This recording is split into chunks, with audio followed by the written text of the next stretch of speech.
Hello friends, welcome to ओलीज recipe. मैं हूँ आपके साथ श्वेता शर्मा और आज मैं आपको दिखाने वाली हूँ अहोई अष्टमी का व्रत रखा जाता है और ये बच्चों के लिए रखा जाता है, उनके अच्छे स्वास्थ्य के लिए रखा जाता है। तो मैं इसके बारे में आपको पूजा के द्वारा बताऊँगी, जहाँ पर जो पूजा की जा रही है। और अनफॉर्चुनेटली ये व्रत मैंने नहीं रखा क्योंकि अगर सही मायने में मैं कोई बहाना ना बनाऊँ तो मुझे इसके मायने नहीं समझ में आ रहे थे। मुझे इसका महत्व इतना नहीं लग रहा था, लेकिन मुझे अभी मन में है कि मैंने क्यों नहीं रखा। तो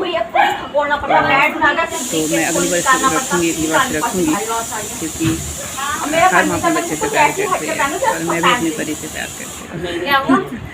तो फिलहाल मैं आपको आगे ये वीडियो दिखाती हूँ कि कैसे इस व्रत को रखा जाता है।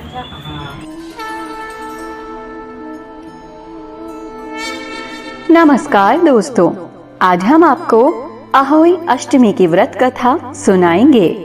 एक नगर में एक साहूकार अपने परिवार के साथ रहता था। उसके 7 बेटे, 7 बहुएं और एक बेटी थी। साहूकार की बेटी दिवाली पर अपने ससुराल से मायके आई हुई थी।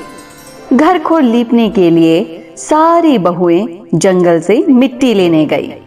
साहूकार की बेटी भी अपनी भाभियों के साथ चल पड़ी।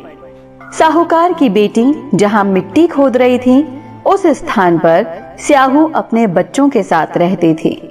मिट्टी खोदते हुए गलती से साहूकार की बेटी की खुरपी की चोट से स्याहू का एक बच्चा मर गया। इस पर क्रोधित होकर स्याहू ने कहा कि मैं तुम्हारी कोख बांध दूंगी। स्याहू का वचन सुनकर साहूकार की बेटी अपनी भाभियों से एक एक कर विनती करने लगी कि वो उसके बदले अपनी कोख बंधवा ले।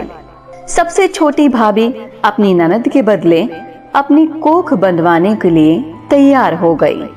उसके बाद छोटी भाभी के जो भी बच्चे होते वो 7 दिन बाद मर जाते। 7 पुत्रों की इस प्रकार मृत्यु होने के बाद उसने पंडित को बुलाकर इसका उपाय पूछा। पंडित ने सुरही गाय की सेवा करने की सलाह दी। सुरही गाय सेवा से प्रसन्न हो जाती है और छोटी बहू से पूछती है कि तू किस लिए मेरी इतनी सेवा कर रही है और मुझसे क्या चाहती है। जो कुछ तेरी इच्छा हो वो तू मुझसे मांग ले। साहूकार की बहू ने कहा, स्याहू माता ने मेरी कोख बांधी है जिससे मेरे बच्चे जीवित नहीं रहते। अगर आप स्याहू माता से मेरी कोख खुलवा दें तो मैं आपका उपकार मानूंगी। गाय माता ने उसकी बात मान ली और उसे लेकर स्याहू माता के पास चल पड़े।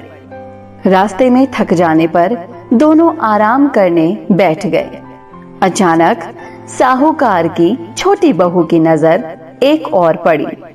वहां उसने देखा कि एक सांप गरुड़ पंखनी के बच्चों को डसने जा रहा है। उसने उन बच्चों को बचाने के लिए उस सांप को मार डाला। थोड़ी देर बाद गरुड़ पंखनी वहां आ जाती है और खून बिखरा हुआ देखकर उसे लगता है कि छोटी बहू ने उसके बच्चों को मार दिया है। इस पर वो छोटी बहू को चोंच मारना शुरू कर देती है। छोटी बहू कहती है, मैंने तुम्हारे बच्चों की जान बचाई है। गरुड़ पंखनी ये सुनकर बहुत खुश होती है और वो छोटी बहू से कहती है कि वो किस प्रकार उसकी मदद कर सकती हैं।